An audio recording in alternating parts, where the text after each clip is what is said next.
आज थारू संस्कृति को पुनर्जीवित करने के लिए यहां पे हम लोगों ने एक म्यूजियम भी बनाया है।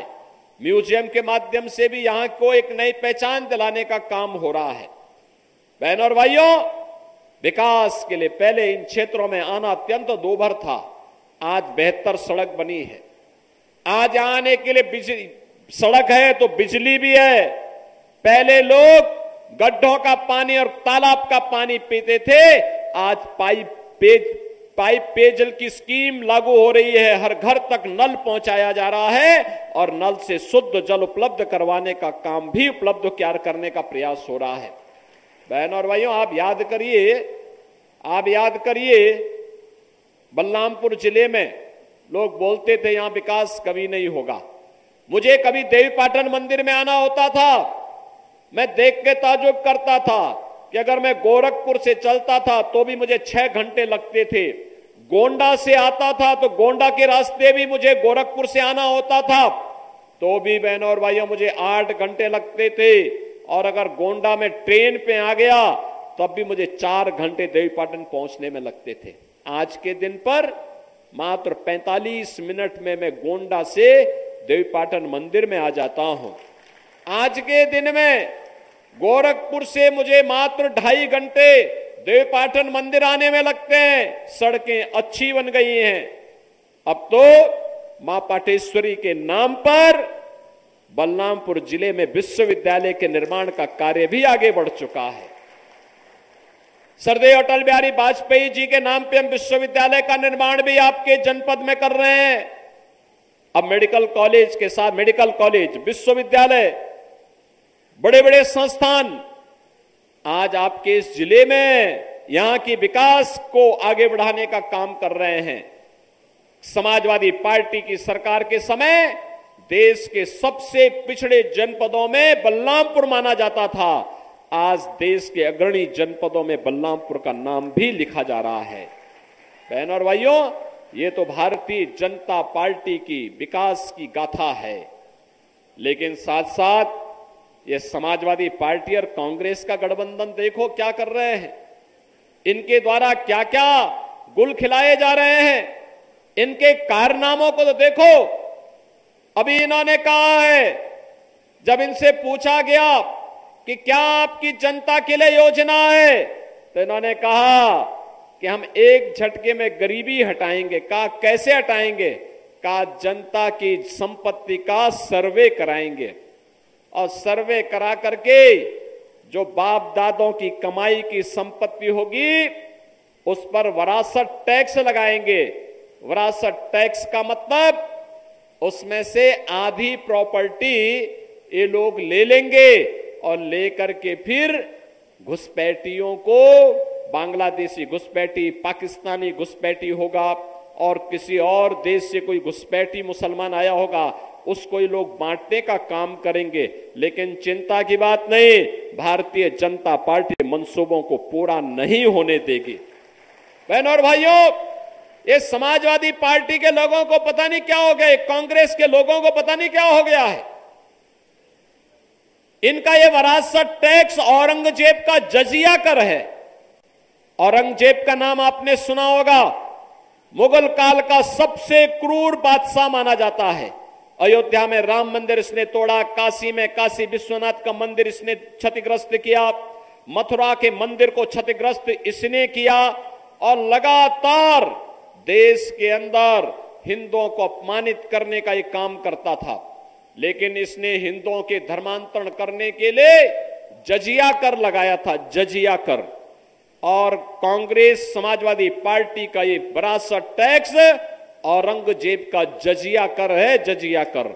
और इसीलिए औरंगजेब, कोई मुसलमान भी अपने पुत्र का नाम औरंगजेब नहीं रखता, क्योंकि औरंगजेब ने सत्ता के लिए पहले अपने भाई की हत्या की और फिर अपने भाई की हत्या के बाद उसने फिर अपने बाप को जेल में बंद कर दिया। इसलिए कोई मुसलमान भी डर के मारे अपने पुत्र का नाम औरंगजेब नहीं रखता। लेकिन ये समाजवादी पार्टी और कांग्रेस की पार्टी में अब लगता है कि औरंगजेब की आत्मा घुस गई है, जो आप लोगों पर वह विरासत टैक्स लगाने का प्रयास कर रहा है। क्या ये विरासत टैक्स देंगे क्या आप सपा और कांग्रेस को? बहन और भाइयों, ये नहीं देना चाहिए, कतई नहीं, विरोध होना चाहिए, क्योंकि यह देश हमारा है। भारतीय जनता पार्टी मोदी जी के नेतृत्व में जनता जनार्दन की सेवा कर रही है। इसमें भेदभाव नहीं है, सबका साथ और सबके विकास के भाव के साथ कार्य हो रहा है। आपने देखा होगा जितनी योजनाएं मोदी जी के नेतृत्व में भारतीय जनता पार्टी सरकार ने दिया है, इसमें किसी के साथ भेदभाव हुआ है क्या? किसी प्रकार का भेदभाव हुआ है क्या? जब भेदभाव किसी के साथ नहीं है तो बहनों और भाइयों, फिर हमें भी इस बात को ध्यान में रखना होगा कि हम भी किसी के साथ कोई जो भेदभाव करने वाले दल थे, जो चेहरा देख करके करते थे। क्या कहा था डॉक्टर मनमोहन सिंह जी ने जब वो प्रधानमंत्री थे और समाजवादी पार्टी सपोर्ट कर रही थी उस सरकार को? उन्होंने कहा था कि देश के संसाधनों पर पहला अधिकार मुसलमानों का है। अरे हमारा गरीब कहां जाएगा? हमारा दलित कहां जाएगा? हमारा थारू कहां जाएगा? हमारा गौड़ कहां जाएगा? कुर्मी कहां जाएगा? यादव कहां जाएगा? अन्य जाति के लोग कहां जाएंगे? लेकिन इनको मुसलमानों की चिंता थी, इन गरीबों की चिंता नहीं थी। आज जब ये लोग सत्ता से बेदखल कर दिए गए हैं, अब छटपटाहट है इन लोगों में, और इस छटपटाहट का जवाब फिर आपके पास है। और जवाब आपके पास है। जिन लोगों ने आपको विकास के लिए तरसाया था, जिन लोगों ने पानी के लिए तरसाया था, जिन लोगों ने बलरामपुर को एक पिछड़ा जनपद बनाया था, अपने वोट से उनकी जमानत जब्त करने का काम आप करवाइए। करेंगे? करेंगे? 25 मई को चुनाव है और लोकसभा के लिए श्री साकेत मिश्रा भारतीय जनता पार्टी के प्रत्याशी के रूप में आपके बीच में है। बहन और भाइयों, साकेत मिश्रा लोकसभा के लिए हैं और ये आपका शैलेश कुमार सिंह सैलो, ये आपके पूर्व विधायक हैं, उपचुनाव में फिर से आपके प्रत्याशी के रूप में आपके बीच में है। चुनाव जिता के भेजेंगे इन लोगों को? चुनाव जिता के भेजेंगे? देखो, 24 मई तक आप प्रचार कर सकते हैं। 24 मई तक, 25 मई को वोट होना है, वोट पोल करेंगे आप। 24 मई तक घर घर जाकर के जितने लोग यहां पे आए हैं, पूरी गैसड़ी विधानसभा क्षेत्र में गांव गांव जाकर के इन दोनों प्रत्याशियों के लिए लोकसभा में भी और विधानसभा में भी, क्या इनको जिताने के लिए हर घर में कमल खिलाने का काम करेंगे?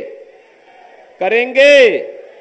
घर घर जाएंगे, मोदी जी का संदेशा घर घर पहुंचाएंगे। एक ही काम करना है, प्रतिदिन जितने लोग आएंगे, जितने लोग यहां हाथ खड़ा करेंगे, वे बात नोट करें पहले।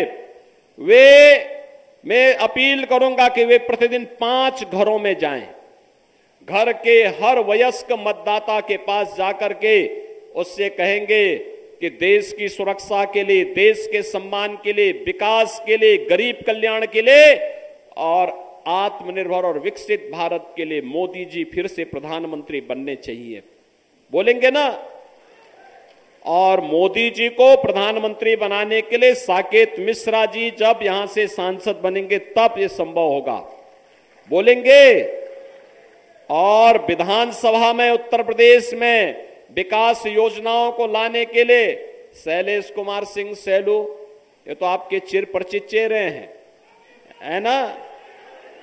तो ये दोनों लोगों को विजयी बनाने का काम करेंगे, घर घर जाएंगे, विजयी बनाने का काम करेंगे। और दूसरा 25 मई को पहले मतदान, फिर और कोई काम। क्या करेंगे?